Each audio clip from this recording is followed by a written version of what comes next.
What up, everybody? It's your boy Steve B in the house, and I'm joined with my good friend Maggie for round 2 of our psychiatric adventures. What's up, Maggie? Yeah, so about 3 weeks ago, I was tattooed again because of a psychosis that I suffered the day before, which doesn't even make a whole lot of sense. You said you got 302'd, right? Yeah. Okay. And for anybody who doesn't know what a 302 is, it's an involuntary confinement to a hospital. Absolutely. And so you had your psychosis thing going on. You can get into that if you want to, but like, why was this psychosis different than any other psychosis? Like, why did this one lead to you getting 302'd? That's what I am unsure of as well, and it was such a mild case. My symptoms were so mild, and I had called to really get validation that I got through a psychosis on my own and nothing bad happened. And I was using the skills that I had learned. I'm in a partial hospitalization program, which is like outpatient. Yeah. And I thought that I was doing good, like I was using some of the skills that I had learned in class and coping skills. I was able to cope with the psychosis and even get myself out of it. And the next day, when I tried to tell the story, my therapist had really just kind of jumped the gun, and she had called crisis because she didn't know what to do. Crisis said that they were sending a bus, which is an ambulance. Yeah. And the ambulance showed up not even a half hour later, and there was nothing I could do. Like, I knew the cop, and he's just doing this whole, like, well, everybody needs help every now and then. And I'm like, geez, I thought that I was getting the help I needed. Like, I don't want to be 302'd. And,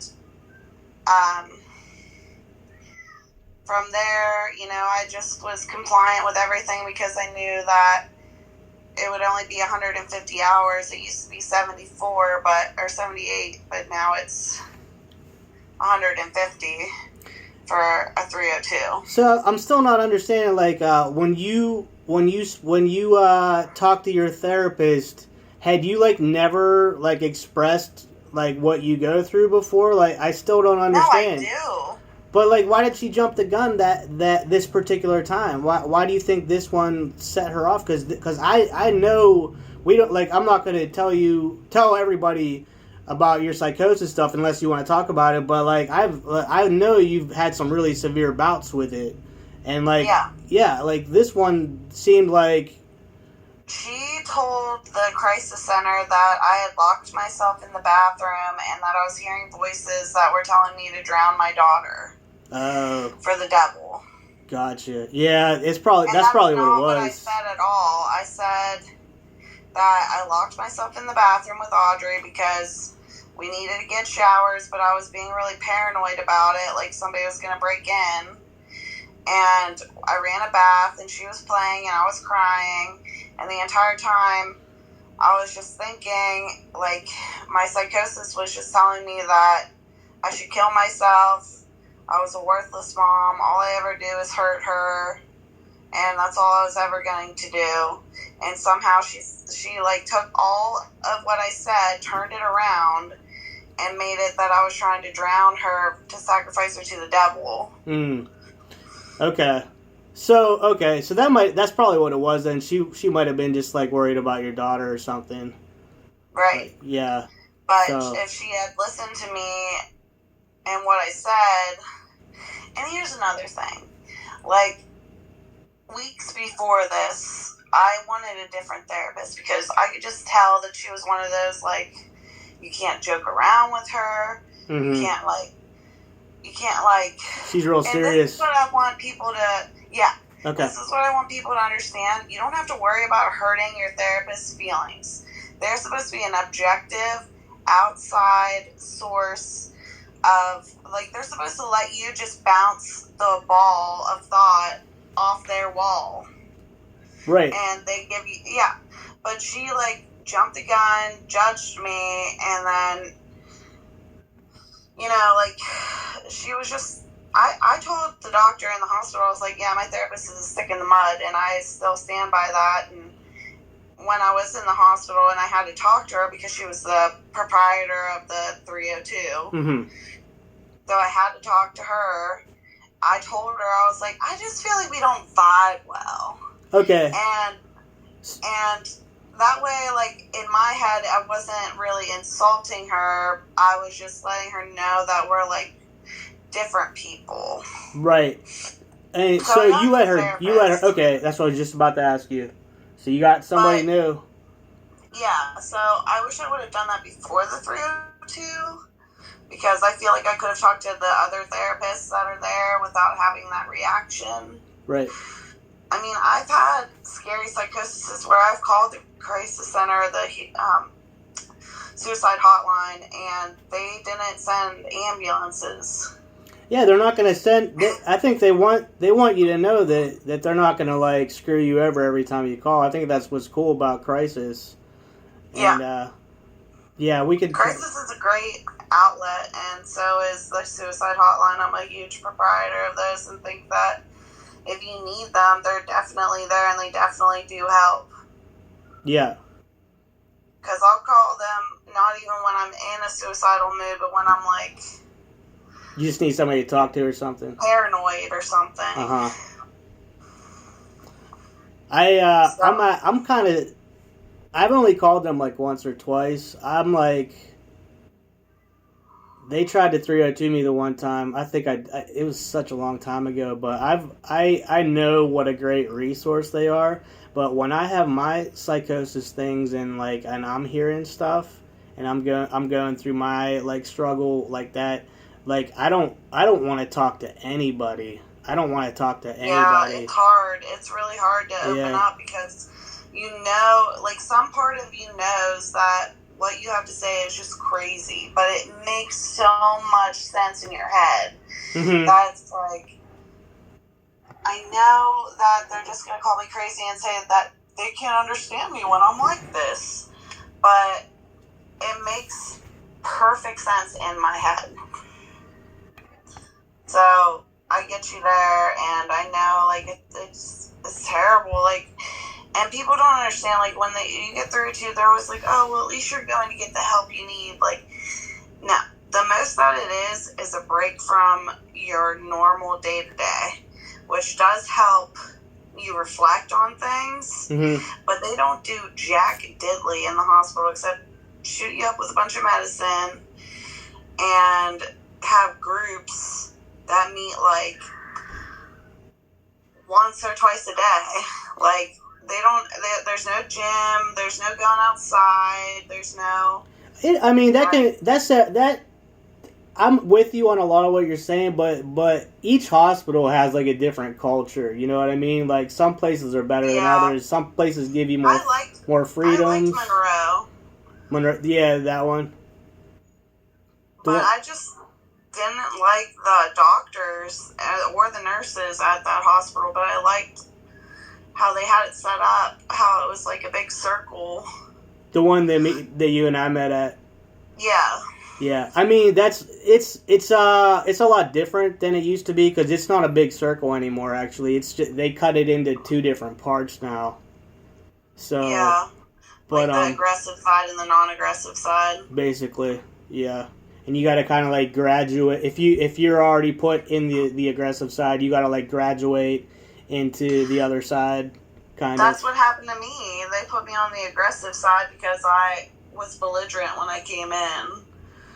So this time around, like when I got to the hospital, I just complied to everything, and yeah, I was real polite, and I was just like, I just gotta, do my P's and Q's and get out of here as soon as possible because I have like a life now. I have bills to pay and a job to work and a daughter to take care of, and I can't waste 12 days in a hospital. That was my whole thing. Mm-hmm. Like And my therapist sat there with me on the phone because she didn't want me to be off the phone until the bus got there.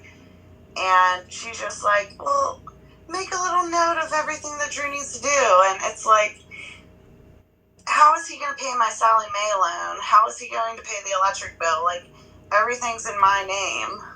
Yeah. So he had to figure it out on his own because I didn't have, like, my passwords in front of me because everything is so, like, automated now with your cell phone. All you have to do is show your face, and it goes straight into the app.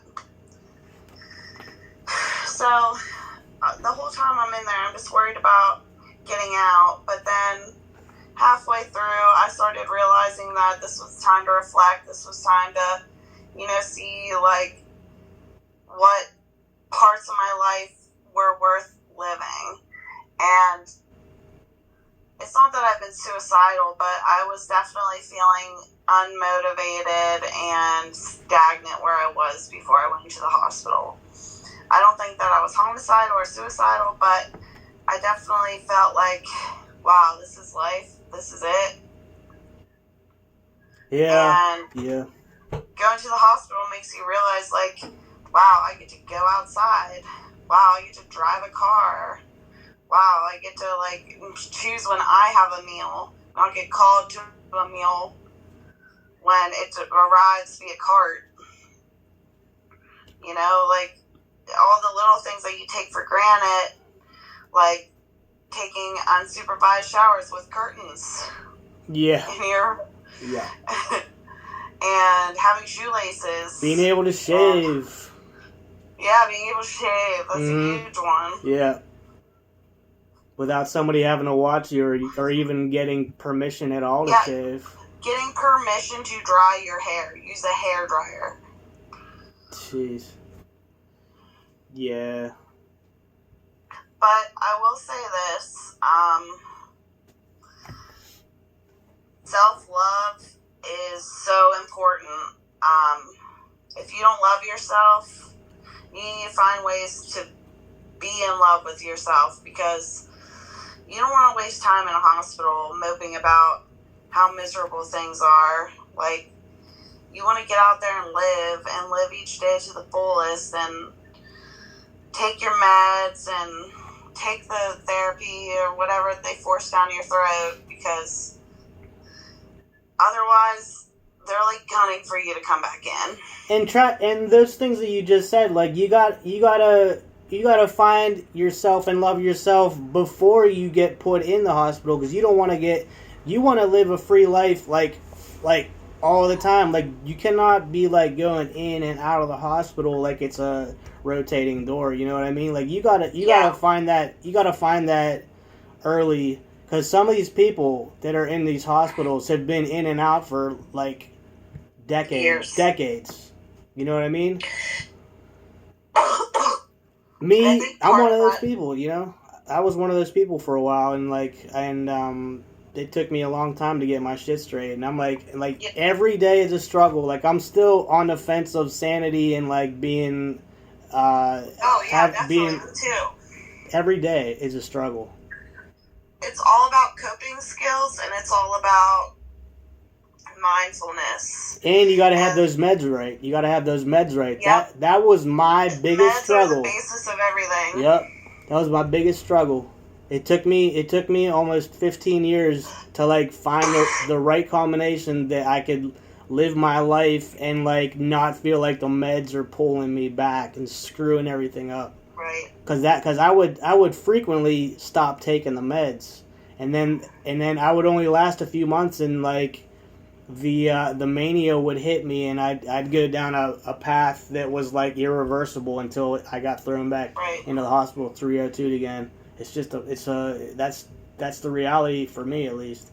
So yeah, that was my reality over this past summer. It was just so much up and down, and with everything going on in the world and around me, it's just been so stressful, and my psychosis reacts to stress and makes me sicker than I actually am. And I'll have like these breakthrough psychosis And you're right. Like, it has everything to do with having your meds right. And before I went into the hospital, they took me off a bunch of different stuff and just had me on one of my antipsychotics. And they took the other one away. And I think that that's why I had a symptom when I hadn't had one in like 2 months. Because they had taken me off of something that was regulating me. I gotta tell you something, like, for me, like, less antipsychotics is what, like, leveled me out. I'm on next to no antipsychotic right now. And that's what I just take Abilify with a mood stabilizer and an antidepressant. Is the Abilify is a antipsychotic then? Yeah, it's an injectable. See, I refuse to get the injectables. I just refuse to do it. I like it so I don't have to like take 7 pills when I already take 6 pills a day. Right. It scared the hell out of me because for the longest time, I blamed the antipsychotic on all my psychotic features, psychosis, and all those delusions and all my problems I had. I blamed on the antipsychotics, and lo and behold, whenever I split the lowest dose of my antipsychotic into one dose. I split it in half. So what I do is, you're supposed now I don't advise this for people to do this unless you talk to your doctor or you know what the hell you're doing. But like, you're supposed to take a dose of antipsychotic if you take the medication. You're supposed to take a dose in the morning, and you're supposed to take a dose at night, because it only has a half-life of 10 hours, right? Okay. So I only take one dose. For 24 hours, I only take one dose. I only take a 10-hour dose. And like, right. But because of that, I'm able to live a normal life. Yeah. As normal as possible. And I still get my panic attacks with the psychosis. I still get those every once in a while. I get triggered. But it's like an eighth of what it used to be, and the times that I have these attacks are like, I'm able to recover a lot more quickly also. So. Yeah. But sorry for taking over for so long. No, I get that. Like, it's because I've played around with my medications too, and I mean, even with this latest one, like, I'm trying to figure out if that's what's making me so tired during the day, or if it's my sleep apnea. Mm-hmm. And I've been taking it later in the day to see if like I start getting like tired, but it's just so hard to tell. Like, I once I have my CPAP machine, it'll be different because my apnea will be under control. But I'm taking this new one, and I'm trying to decide if it makes me nauseous too, because like for some reason I'll get nauseous after I take it. But which one is that? I don't know if it's Lamictal. What exactly is that? I'm sorry. I think Lamictal is the antidepressant. Damn. And Latuda is the mood stabilizer. See, they won't put me on an antidepressant. I thought you weren't supposed to be on an antidepressant if you had bipolar. I thought that would make you worse. That's what they told me. I've always been on an antidepressant for my bipolar, like before it was Prozac. But he took me off the Prozac. All I'm on is an antipsychotic and a mood stabilizer. That's it. That's all that I'm on. Which mood stabilizer is it? Trileptal. Okay. And then I'm on Latuda and I like it. Okay. So, I wanted to talk about something real quick that I was talking to you about earlier.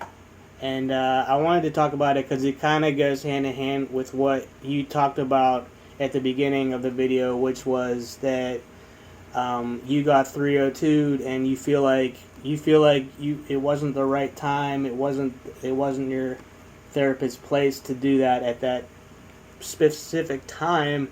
And what I've had experiences with in the past is when I go off the deep end, and like what I'll end up doing is I'll end up in public somewhere. I'll end up in public somewhere, right? Where I'm not supposed to be, in some fucked up situation, like in downtown Pittsburgh in my bare feet with no shirt on, in a rainstorm, like some crazy shit like that at like 4 a.m. Don't ask me how I got there, because this is the type of shit that happens to me when I'm off my medication. It's like some fucking shit out of a movie or something. Like people think, it's what people think whenever they hear that someone's off their medication. Those are some of my nightmare stories. But anyway, what I'm trying to get at is I've been picked up by the police before when I'm in these situations, and they think that I'm on drugs. Yeah. You know what I mean? The other night I was thinking, like, they need to make mental health bracelets, like, so that people are arrested or people are, like, in crisis and they don't know who they are, they at least have an identifier. Yeah, I mean, as like, I have mental illness. But some people will say, well, then that just boils you down to your illness, and that you're more than your illness, like stuff like that. But like in some of these cases, like you can't be identified. Like you actually have. I'm pretty sure you have a record. Like it's like a criminal record, but it's just, you know what I mean. So like if they look up, they always say that when I'm in the hospital, they're like, this will go on your permanent record. Yeah. They can look it up. The police can look it up and find out, it'll tell them, oh, well, he's been 302 5 times and he's got bipolar disorder or whatever. Like, they can see that. But if they can't identify you and you can't identify yourself because you're in some, like, la crazy land, like, they will think whatever they think just based on your actions and what you're doing. They've thought that I was on like crystal meth or something, is what they thought, or I'm drunk, and they throw me in a cell. And they're like, oh, well, we'll let him sober up overnight. And what ends up happening is when I'm in that cell, I go even more crazy. This one time I was like, no joke, I was in this holding cell overnight. And I was giving myself swirlies and like flushing the toilet over and over again with my boxers in the toilet and flooding the place. They thought that I was on drugs and shit. They did not know what I didn't know what the fuck was going on. I thought I was in a submarine and that I was trying to like bring the sub back to the surface. That's what I thought I was doing when I was flushing this toilet and flooding the place. I'm not even kidding you. I was like in a nightmare, like not asleep though. Like, you remember it all though? I remember some of that. I don't remember a lot of details of other times, but that one stuck out to me. But yeah, I lose my mind even more when they put me in a cell, and eventually they called my parents. They found out who I was. They called my mom. And she explained, but they're like, oh, we still can't release him till the morning. He has to talk to the judge, whatever the case was. But like, think of how different that scenario would have gone. Just had a bracelet on, like a blue bracelet. Yeah, and they could have took me to the hospital. They could have took me to the hospital instead of putting me in a cell. Right. Like I needed to be knocked out. You know what I mean? That's what I needed. Right, you needed like... I needed a shot in the ass. For real. You needed like Geodon and Ativan just like injected into your bloodstream. Yeah. I needed a high dose of that shit. Yeah. But I wanted that to be on this video because I've been wanting to talk about that for a long time. So, yeah, that's awesome. Yeah. I'm glad you got best. Yeah. Is there anything? What else do you want to talk about? I'm gonna cut this pretty soon because we're at 24 minutes right now. Yeah, let's wrap it up here. I mean, I just want to go out saying like, take your meds, be open and honest with your doctors. And if you don't like your therapist, or if you don't like your doctor, if you don't trust their instincts, go with your gut feeling, get a new doctor, get a new therapist, and keep working on your mental health. I got a question for you real quick, and it goes along with what you just said, but what are your thoughts about, because you hear so many people on social media that come out about their mental health, and it's like that's the cool thing to do right now, is come out about your mental health and be outspoken about it, but what are your thoughts on that? Because I have been very open about my stuff for the past 3 years, and I feel like I've blackballed myself from a lot of people and situations. My family included. I think my family thinks I'm nuts. But at the same time, though, but go ahead. The sad thing about that is your family has probably ignored and neglected mental illness for millennia. Like, for example, your crazy uncle so-and-so. Oh, that's just so-and-so. They just don't like to come out. They're not gonna... But in reality, so-and-so has a mental illness. And it's been ignored, and it's been pushed down historically in families forever. And this uncle is probably scared to, reach out to people that he hasn't spoken to in maybe 5-10 years, and that's what he needs. Is he needs that love and support that he's not getting. People will wall themselves into buildings. I'm talking about older people with mental illness. We're still young, but you don't know. Down the road, when we start slowly, one person at a time, that we're our supports, and we start to lose that, and we're I'm so scared of that happening one day. Is that I'm not gonna have anybody, and then I'm just gonna be getting my groceries dropped off to me, and somebody's paying my bills for me, and I'm just locked up in some tower on the 8th floor in some high rise or something. You know what I mean? It really scares the shit out of me. But that's the reality, and that's not even just mental illness. That's just getting old in general.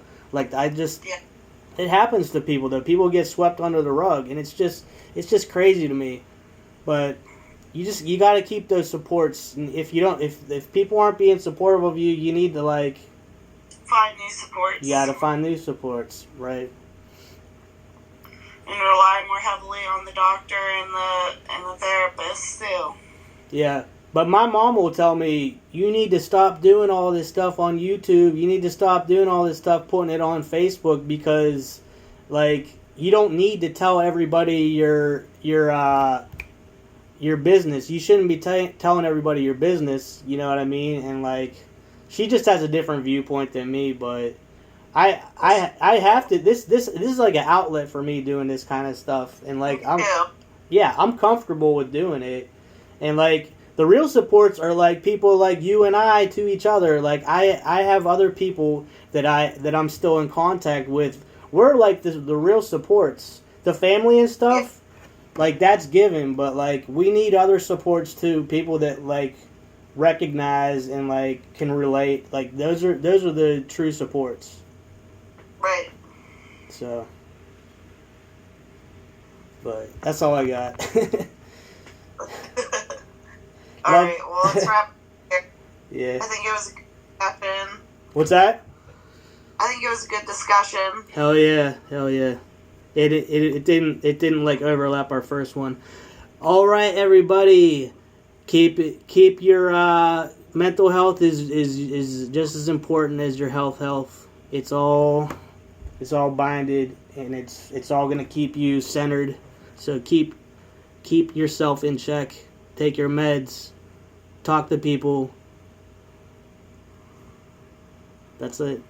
Love yourself. Love yourself. All right. Till next time. Thanks again, Maggie. See ya.